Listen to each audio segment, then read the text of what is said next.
یہ تو اس لیے تاکہ لوگوں کو تھوڑا سا دعا مانگنے کا سلیقہ آ جائے، تھوڑا سا اللہ کے سامنے گڑ گڑانے کا ذوق پیدا ہو جائے. لیکن ہمارے ہاں جیسے ایسے لوگ آپ کو ملیں گے جو سال میں ایک دفعہ نہاتے ہیں عید کے دن، وہ بھی کوئی مشورہ دیتا ہے ان کو. تو ایسے لوگ بھی ہول سیل کے حساب سے موجود ہیں جو سال میں ایک دفعہ دعا کرتے ہیں، اور وہ اس لیے دعا میں آتے ہیں کہ چلو کبھی زندگی میں توفیق نہیں ملی تو آج ختم قرآن ہے، دعا میں شریک ہو جاؤ. غنیمت ہے، یہ نہ ہونے سے یہ بھی بہتر ہے. لیکن حقیقت یہ ہے کہ جس کو تنہائیوں میں اللہ کے سامنے مانگنے کی عادت کا چسکا لگ گیا، اس کی زندگی بن جاتی. ہر ایک کا اپنا طرزیہ ہوتا ہے نا، بزرگوں کے ارشادات بھی ہوتے ہیں، فلاں بزرگ نے یہ فرمایا، فلاں نے یہ فرمایا، فلاں نے یہ ہوتا ہے نا، ان کے اپنے ذوق ہوتے ہیں. میں بزرگ تو نہیں ہوں لیکن آج کل فرما بہت کچھ رہا ہوں. تو اگر آپ کہہ سکتے ہیں جی میں نے یہ فرمایا، فرمانے پر گورنمنٹ کی طرف سے کوئی پابندی نہیں ہے، اور تجربے انسان شیئر کر سکتا ہے، اس پہ بھی کوئی پابندی نہیں ہے. یہ میں اس لیے کہہ رہا ہوں کہ یہ نہ سمجھنے کہ مفتی صاحب بہت بڑے آج کل بزرگ بنے ہوئے ہیں اور آج کل فرمانا بھی شروع کر دیے انہوں نے. فرمودات ہوتے ہیں نا بزرگوں. ایک بات خوب اچھی طرح سمجھ لیں کہ دعا سے زیادہ مشکل عبادت میرے علم میں کوئی نہیں ہے. دنیا کا سب سے مشکل کام کیا ہے؟ دعا مانگ. اور دعا سے بڑی عبادت بھی کوئی، بولو نا بھائی، مشکل بھی اور سب سے بڑی. بڑی کا مطلب کیا ہے؟ اللہ کا قرب، اللہ سے تعلق، اللہ سے محبت، اللہ اور بندے کا لنک جتنا دعا کے ذریعے بنتا ہے. میرا اپنا تجربہ یہ ہے کہ اتنا کسی اور عبادت سے نہیں، حتیٰ کہ روزے، زکوٰۃ، نماز سے بھی نہیں بنتا. میرا تجربہ ہے، غلط بھی ہو سکتا ہے. ابھی میں نے ارشاد فرمانا بولا تھا نا، ارشاد فرمایا. فرمایا پر تو آپ تھکے ہوئے بھی ہیں، تھوڑا سا چٹکلے بھی سنا دیتا ہوں. فرمایا پہ بہت دفعہ ایک لطیفہ سنا چکا ہوں، نئے نئے لوگ آ جاتے ہیں. ہمارے ایک دوست تبلیغی جماعت میں گئے، کوئی دیہاتی بھی ان کے ساتھ تھے. جب انہوں نے بیان شروع کیا کسی گاؤں میں، تو بیان میں کہنے لگے فرمایا جو آدمی نماز نہیں پڑھتا وہ ایسے ہے جیسے زنا کرنے والا.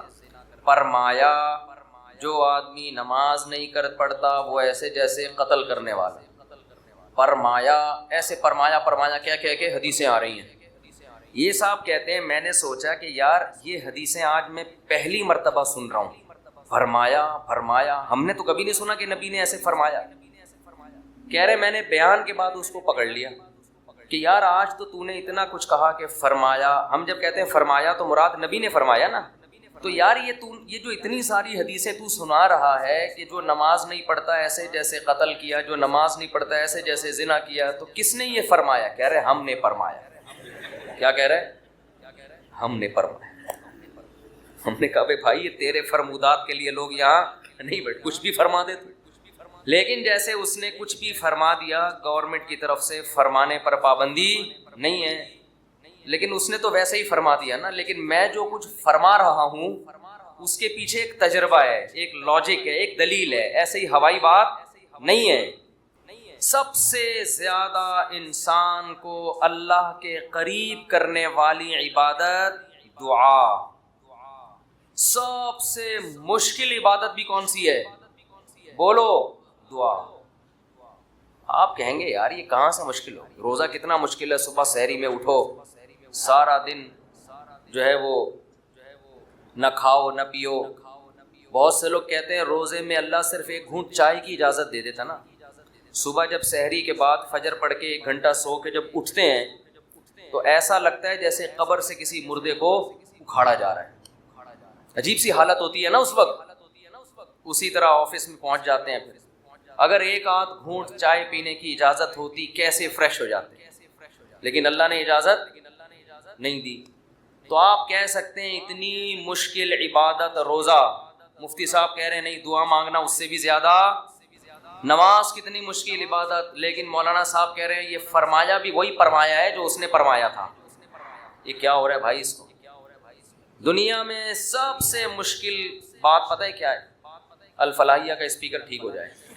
حقیقت یہ کبھی ٹھیک، دیکھو اسٹائل دیکھو، ادھر بھی ڈالا ہوا ہے، ادھر بھی رکھا ہوا ہے، ادھر ایک اور لگا ہوا ہے، پھر بھی بیچارے لگے رہتے ہیں. یہ کہتے ہیں جنات ہیں.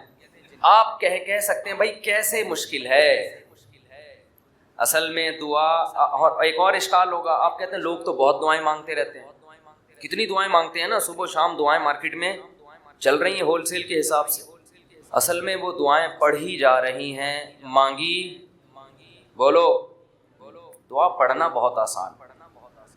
یونس علیہ السلام نے مچھلی کے پیٹ میں لا الہ الا انت سبحانک انی کنت من الظالمین کہہ کے دعا پڑھی نہیں تھی، یہ دعا مانگی تھی، اور ہم کیا کر رہے ہوتے ہیں؟ پڑھ رہے ہوتے ہیں۔ جتنے مرد یہاں بیٹھے ہیں، جتنی خواتین بیان سن رہی ہیں اوپر، ان سے گزارش ہے کہ اپنے معمولات میں دعا کا اضافہ کریں اور اللہ سے دعا مانگنے کا معمول بنائیں۔ دعا مشکل کیوں ہے یہ میں بتانا چاہ رہا تھا۔ باقی جتنی عبادتیں ہیں ان میں کتنی ٹینشن ہوتی ہے، وضو کرو، پھر چل کے آؤ، صبح سحری میں اٹھو، روزہ رکھو، دعا میں تو کچھ بھی نہیں ہے، یوں کرو اور پڑھنا شروع کر دو۔ اصل میں دعا نام ہے دل کے لگنے کا، جذبے کے ساتھ مانگنے کا۔ شیطان انسان کو یہ باور کراتا ہے کہ تو مانگتا ہے ملے گا تجھے کچھ بھی نہیں، اس لیے مانگتا ہے ہی نہیں، پڑھتا ہے، کیونکہ جب مانگ رہے ہوتے ہیں نا تو پتہ ہوتا ہے کہ ملنے والا، بولو، کچھ بھی نہیں، لیکن چونکہ مسلمان ہیں شاید ٹرائی کر کے دیکھتے ہیں، شاید کچھ ہو جائے، تو زبان تھوڑی گھس جائے گی۔ اس جذبے سے جب دعا مانگی جاتی ہے تو وہ دعا نہیں کہلاتی۔ دعا کا مطلب یہ ہوتا ہے کہ میں نے جس کے دربار میں ہاتھ پھیلائے ہیں وہ بڑا جواد اور کریم ہے، اور نبی نے فرمایا اللہ کو اس بات سے شرم اور حیا آتی ہے کہ کوئی اس کے سامنے ہاتھ اٹھائے اور اللہ ان ہاتھوں کو خالی واپس کر دے۔ جیسے علاقے کا سیٹھ ہو، سخی بھی ہو، کوئی بھیکاری اس کے پاس آئے اور وہ سیٹھ اسے دھکے دے کے نکال دے تو اسے شرم آئے گی اگر وہ غیرت مند ہوگا، تو اللہ سے زیادہ غیرت مند دنیا میں کوئی بھی نہیں ہے۔ تو جن کو یہ احساس ہو جاتا ہے نا کہ جو ہم مانگ رہے ہیں وہ مل رہا ہے، تو آپ سوچو ایک بادشاہ نے آپ کو آفر دے دی کہ یار جو 1 گھنٹے میں جتنا مانگنا ہے مانگ لو، میں سب دے دوں گا، تو آپ سارے کام کاج کو چھوڑ کر کس کو فوکس کرو گے؟ بولو، جب تک آپ تھک کے چور نہیں ہو جاؤ گے آپ رٹا لگا کے رکھو گے، مانگتے ہی رہو گے، مانگتے ہی رہو گے، آپ کو پتہ ہے سب مل رہا ہے۔ دوبارہ مثال دیتا ہوں، وزیر اعظم آ گئے بھی آپ کے پاس، آپ کے گھر پہ عیادت کے لیے، کورونا میں کوئی کیس چل رہا تھا، ایک مثال دے رہا ہوں، ایسا ہوتا نہیں ہے لیکن فرض ونس اپون اے ٹائم، اور اس نے آپ بلکہ بلینک چیک دے دیا آپ کو، کسی IMF نے بلینک چیک دے دیا، جتنے پیسے بولو گے مل جائیں گے، ایسا ہوتا نہیں ہے، مثال دینے پر گورنمنٹ کی طرف سے کوئی پابندی، تو آپ اس چیک پہ کیا لکھو گے؟ بولو، 5 روپے، 10 روپے، 20 روپے، 30 روپے، وہ کہے کہ ایک ہی دفعہ بھرنے کی اجازت ہے، دوبارہ آپشن، آپ پتہ کیا کرو گے، جو اس میں ہند سے جہاں لکھے جاتے ہیں نا 9 سے شروع کرو گے، وہ بھی چھوٹا سا 9 لکھو گے تاکہ جتنے 9 اس میں گھسیڑے جا سکتے ہیں میں گھسیڑ دوں، ایسا ہی ہوگا نا، چھوٹا سا 9 تاکہ بینک والا چشمہ لگا کے دیکھے، 9 یعنی 9 ارب 9 کھرب 99 ارب 99 کروڑ 99 لاکھ 99,999۔ کیا خیال ہے؟ نہیں آ رہی بات، میرا خیال ہے سب 9 کھرب سے بھی زیادہ اگر کوئی ہنسا ہوگا نا وہ بھی گھسڑ دو گے اس کو۔ 9 کھرب سے اوپر کیا ہوتا ہے؟ 99 کھرب، 9 کھرب نہیں، سوری غلطی ہوئی، ایک پورے 10 کھرب کا نقصان ہو رہا ہے بھائی۔ 99 کھرب 99 ارب 99 کروڑ 99 لاکھ 99,999 کا چیک بنا کے دو گے کہ نہیں دو گے؟ بشرطے کہ یقین ہو کہ یہ میں خواب نہیں دیکھ رہا ہوں، ورنہ بعض دفعہ آدمی کی آنکھ بھی کھل جاتی ہے ایسے موقع پہ۔ وہ ایک آدمی کی لاٹری نکلی نا اسی 99 کھرب روپے کی، یہ بہت 5 ارب کی لاٹری نکل آئی، تو جنہوں کی جو کمپنی تھی، جو بھی لاٹری جنہوں نے دی، انہوں نے کہا کہ یار کسی ماہر نفسیات کو بھیجنا چاہیے جو اس کو بتائے کہ تمہاری 5 ارب روپے کی لاٹری نکلی ہے، کیونکہ ایک دم سے بتا دیا تو خوشی سے مر بھی سکتا ہے یہ، تو آرام آرام سے جا کے کوئی نفسیاتی ڈاکٹر اس کی نفسیات کو سمجھتے ہوئے اس کو بتائے گا۔ نفسیاتی ڈاکٹر کو بھیج دیا. نفسیاتی ڈاکٹر نے جا کے نا اس کو پہلے سمجھایا کہ دیکھ فرض کر لے تیری 1 لاکھ کی لاٹری نکل آئے تو کیا ہوگا. اس نے کہا خوش ہوں گا میں. 1 لاکھ پہ اس نے کہا چلو نہیں مرے گا, ٹھیک ہے نا, اب لاکھ سے تھوڑا سا اوپر. اچھا فرض کر 20 لاکھ کی لاٹری نکلے. اس نے کہا یہ کروں گا, دکانیں بناؤں گا, یہ کروں گا, ایک پلاٹ خرید لوں گا. اچھا ایسے 20 لاکھ سے اوپر آیا, 1 کروڑ تک پہنچا, 1.5 کروڑ تک, 2 کروڑ تک, 3 کروڑ تک. 3 کروڑ میں کیا کرے گا جی, اتنی دکانیں لے لوں گا, بحریہ ٹاؤن میں گھر لے لوں گا وغیرہ وغیرہ. ہوتے ہوتے 5 کروڑ جو اصل تھی نا 5 کروڑ تک آ گیا. اچھا یہ بتا 5 کروڑ کی لاٹری نکلی تو کیا کرے گا. اس نے کہا آدھی تجھے دے دوں گا. یہ سننا تھا, ماہر نفسیات کا انتقال ہو گیا. ماہر نفسیات کا انتقال ہو گیا. وہ بیچارہ برداشت نہیں کر سکا یہ خوش. تو یہ تو میں ایک مثال دے رہا ہوں. 99 کھرب, 99 ارب, 99 کروڑ, 99 لاکھ, 99,900 مانگتے ہی نہیں ہیں, اور مانگتے ہیں تو پتہ نہیں کس اسٹائل سے مانگتے ہیں, توجہ نہیں ہوتی. اجتماعی دعاؤں پر زیادہ زور ہے, انفرادی پر زور نہیں. کہیں مجمع دعا مانگ رہا ہوتا تو ہاتھ اٹھا کے آمین آمین شروع کر دیں گے بس, ٹھیک ہے وہ بھی جائز ہے. لیکن دعا میں جو اصل ہے وہ انفرادی ہے. دیکھیں جب آپ کسی سے اپنی حاجت پوری کرنے کے لیے کچھ مانگنے کے لیے جاتے ہیں تو اکثر آپ کی کوشش ہوتی ہے کہ اس سے اکیلے میں ملوں. اکثر کوشش کیا ہوتی ہے, سب کے سامنے نہیں, بلکہ آپ اس کو لیں گے بھائی تھوڑی دیر کے لیے ذرا مفتی صاحب آپ سے کام ہے. ایسا ہی ہوتا ہے نا, ذرا چھاؤں میں آ جائیں تھوڑی دیر کے لیے. لوگ کہتے ہیں نا مفتی صاحب کہہ رہے ہیں بھائی یہیں پوچھ لو, کہہ رہے نہیں ذرا سائڈ پہ آ جائیں. تو سائڈ پہ جانے کے بعد پھر آپ کہتے ہیں یہ مسئلہ ہے, فلانا مسئلہ ہے, ڈمکانا مسئلہ ہے.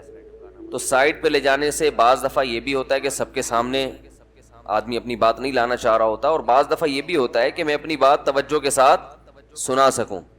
تو دعا میں انسان, اللہ تو سب کی بات سنتا ہے مجمع میں بھی اور تنہائی میں بھی, لیکن آپ دعا مانگنے میں جو آپ کی طبیعت لگے گی, توجہ سے مانگو گے, وہ تنہائی میں زیادہ شوق سے, زیادہ رغبت سے مانگ سکتے ہو. اجتماع میں ایسی رغبت اور ایسی شوق سے انسان دعا نہیں مانگ سکتا. تو انفرادی دعائیں ہی ختم ہوتی جا رہی ہیں.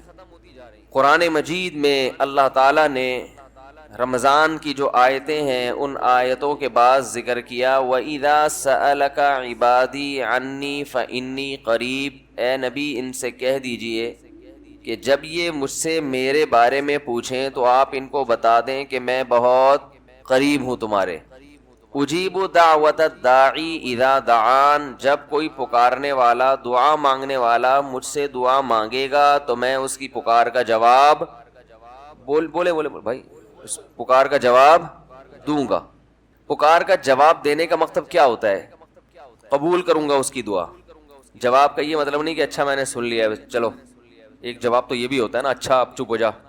ہم کسی کو پکار رہے ہوں, اگلا کہتے ہیں اچھا بھائی ٹھیک ہے پتہ چل گیا, اب چپ کر کے بیٹھ جاؤ آرام سے. تو اللہ تعالیٰ جب جواب دیتے ہیں تو کیا مطلب ہوتا ہے کہ اللہ تعالیٰ وہ دعا قبول کر رہے ہیں. ہم دعا کثرت سے مانگتے کیوں نہیں ہیں؟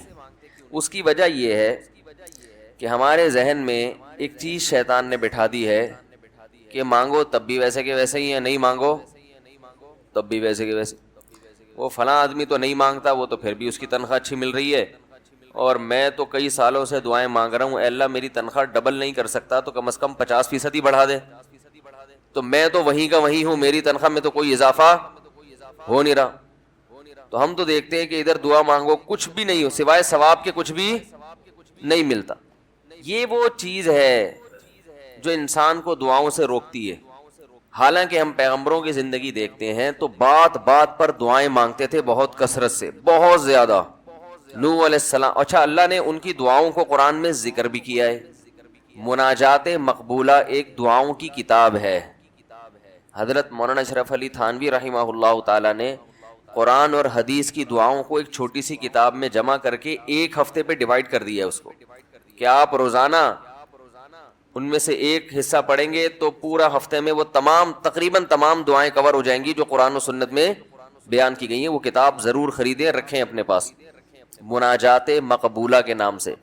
تو ہم دعا کیوں نہیں مانگتے؟ مسئلہ ہمارے ساتھ یہ ہے کہ ہم کہتے ہیں کہ جو مانگتا ہے وہ بھی وہینچ کا وہینچ, اور جو نہیں مانگتا ہے وہ بھی, کوئی سرخاب کے پر تو لگ نہیں جاتے کوئی مانگ رہا ہو تو. یہ وہ مسئلہ ہے جس کی وجہ سے لوگ دعائیں مانگنے میں بخل سے کام لیتے ہیں، جبکہ پیغمبر کثرت سے دعائیں مانگا کرتے تھے، بہت زیادہ۔ جو پچھلی آسمانی کتابیں ہیں ان میں لکھا ہوا ہے کہ یعقوب علیہ الصلاۃ والسلام اتنی کثرت سے دعائیں مانگا کرتے تھے کہ سجدے میں جا کے کہ ان کے یہ جو گھٹنے ہیں اور سر میں سخت نشان بن چکے تھے، وہ جگہ زمین پہ لگ کے سخت ہو جاتی ہے نا، تو اتنی کثرت سے دعائیں، اتنی کثرت سے دعائیں۔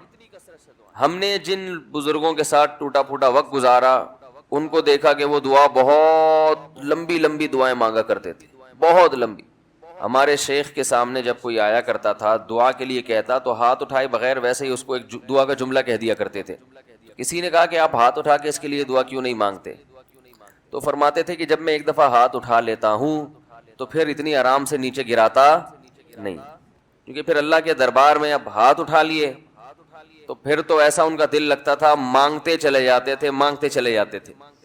تو بات یہ ہے کہ جب یہ یقین پیدا ہو جائے کہ جس خالق نے ہمیں پیدا کیا ہے اور جس نے ہمیں مانگنے کا حکم دیا ہے، اس کے سامنے جب ہاتھ اٹھا کے گڑ گڑائیں گے تو وہ تھوڑا نہیں دے، وہ دعا لازمی قبول کرے گا، اور وہ لازمی ہماری مانگی ہوئی چیزیں ہمیں عطا کرے گا۔ یہ جذبہ اور یہ نیت جب انسان میں پیدا ہو جائے تو پھر اس کا دعاؤں میں دل لگتا ہے۔ کیسے نہیں لگے گا؟ آپ سوچیں کہ آپ کو کوئی بتا دے کہ یہ جو سیٹھ صاحب ہیں بہت بڑے، آپ جا کے ان سے مانگو، یہ ٹائم نکال کے بیٹھے ہوئے ہیں، جتنا مانگو گے، جو مانگو گے یہ دیں گے۔ تو اب آپ بتاؤ، آپ یہ کہو گے کہ میرے پاس مانگنے کا ٹائم نہیں ہے، ایسے موقع پہ آپ یہ کہو گے؟ آپ جائیں گے اور بسم اللہ کر کے شروع ہو جائیں گے۔ آپ بولیں گے سر یہ مجھے 10 فائلیں چاہیے بحریہ ٹاؤن کی، آپ سوچو گے 10 نہیں ملی تو 9 تو مل جائیں گی۔ سر مجھے یہ بھی چاہیے، مجھے یہ بھی چاہیے، مجھے یہ بھی چاہیے، اور آپ کو یقین ہو کہ یہ دے رہا ہے، تو آپ کبھی بھی کنجوسی سے کام نہیں لو۔ پھر آپ یہ نہیں کرو گے کہ آپ مانگتے ہوئے جو ہے نا، اس سے آپ جب مانگ رہے ہو تو آپ کی کبھی ادھر دیکھ رہے ہو، کبھی ادھر دیکھ رہے ہو، کبھی ناک میں انگلی گھما رہے ہو، کبھی سر میں کھجا رہے ہو۔ کوئی آ کے اس دوران آپ کو چھیڑے گا تو آپ کہو گے یہاں سے دفع ہو جاؤ، میں کام کر رہا ہوں۔ ایک بندہ سخاوت جوش میں آیا ہوا ہے ابھی، اور فائلیں بحریہ ٹاؤن کی فری میں بانٹ رہا ہے۔ اس نے کہا بھائی جتنی مانگو گے دے دوں گا، اور جو مانگو گے دے دوں گا، تو ابھی تو میرے پاس ٹائم کم ہے، مقابلہ بہت سخت ہے۔ اور پھر اس میں آپ کو الفاظ بھی خود بخود آ جائیں گے، کس طرح سے سمجھانا ہے، مختلف طریقوں سے آپ بات کو گھماؤ گے۔ سر پلیز آپ بات کو سمجھا کریں، میں آپ کے پاس آیا ہوں، آپ کو پتا ہے میں ادھر بھی جا سکتا تھا، وہ وسیم کباڑیہ کا بزنس بھی آج کل بہت چل رہا ہے، میرے پرانے اچھے تعلقات ہیں، لیکن مجھے پتا تھا کہ آپ ہیں، آپ جیسا سیٹ تو کوئی ہے ہی نہیں، اور ہر مشکل میں آپ نے میری مدد کی ہے۔ جو الفاظ بھی اس کی سخاوت کو ابھارنے والے ہوں گے وہ تمام آپ اس موقع پر اس کے اوپر انڈیل دو گے، پورا دیگچا بھر کے اس کے اوپر ڈال دو گے آپ۔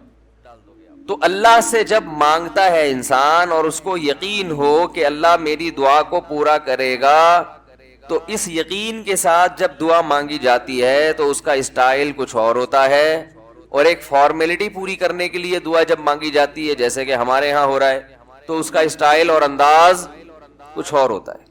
ہمارے ہاں دعا پڑھی جاتی ہے، مانگی نہیں جاتی۔ ربنا آتنا فی الدنیا حسنۃ وفی الآخرۃ حسنۃ وقنا عذاب النار، آمین۔ اور کہ ربنا ظلمنا انفسنا وان لم تغفر لنا وترحمنا لنکونن من الخاسرین، آمین۔ یہ دعا مانگی جا رہی ہے یا پڑھی جا رہی ہے؟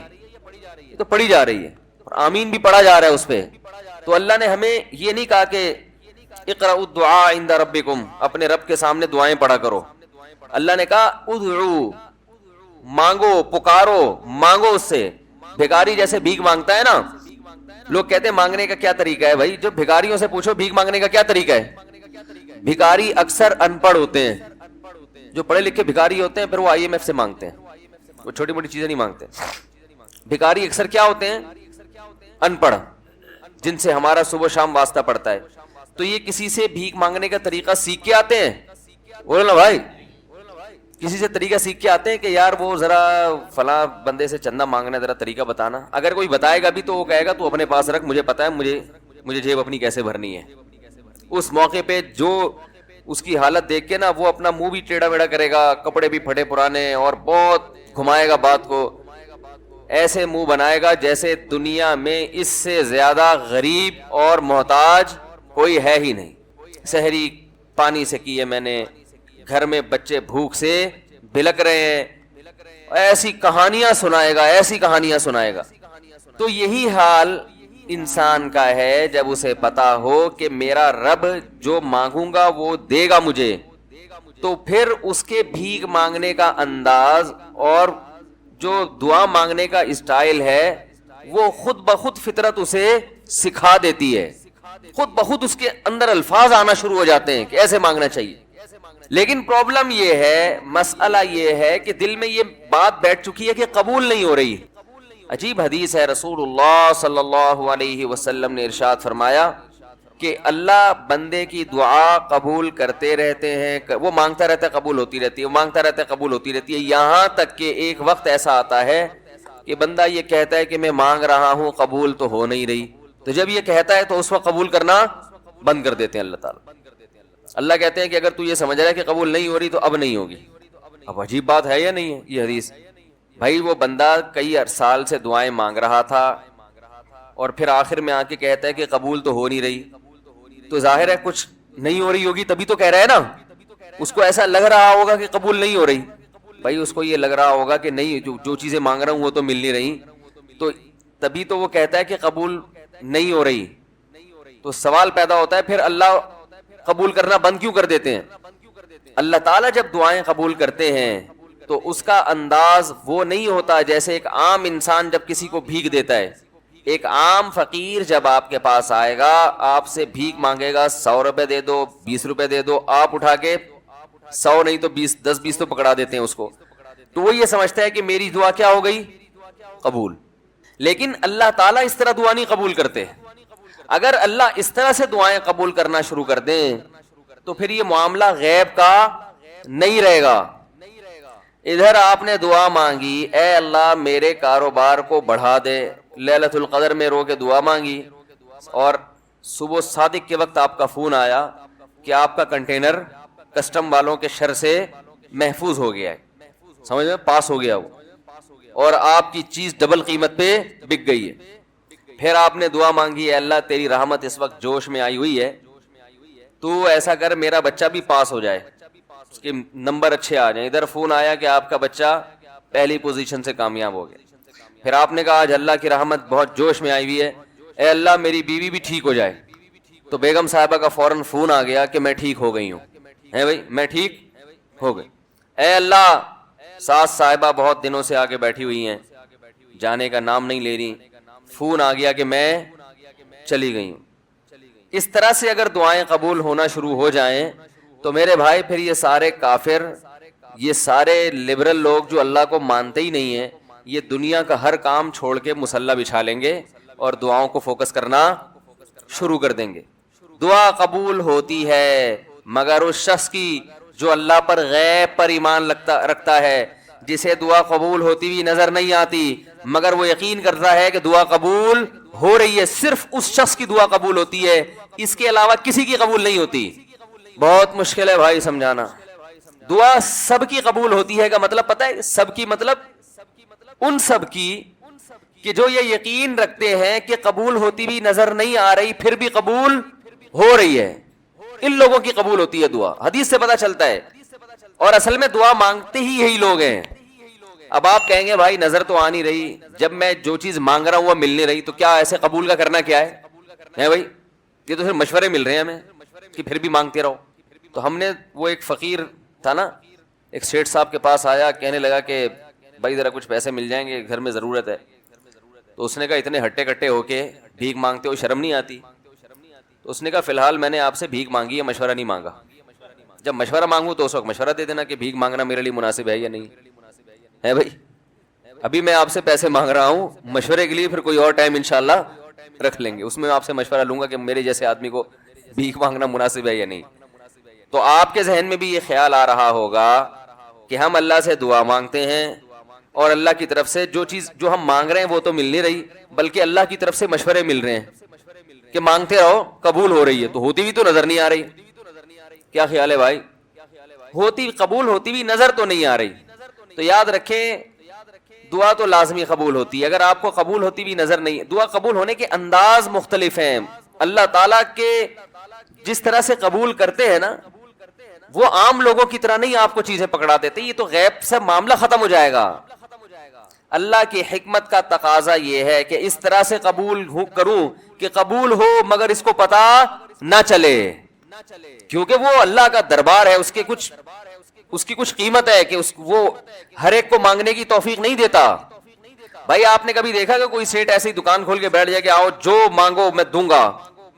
ایسے تو کیا ہوگا کہ پورا نظام خراب ہو جائے گا نا. پھر آپ 10 فائلیں تھوڑی مانگیں گے, پھر تو آپ کہیں گے پورا بحریہ ٹاؤن میرے حوالے کر دو, پھر تو آپ یہ کریں گے نا. یہ تو میں نے ایک مثال دی تھی. عملاً ایسا نہیں ہوتا. عملاً وہی آ کے بیٹھے گا اور وہی آپ کو پیشکش کرے گا کہ اس کے کچھ اصول اور ضابطے ہوں گے, ان قواعد پہ آپ پورے اترتے ہوگے تو آپ کو وہ گھسنے دے گا.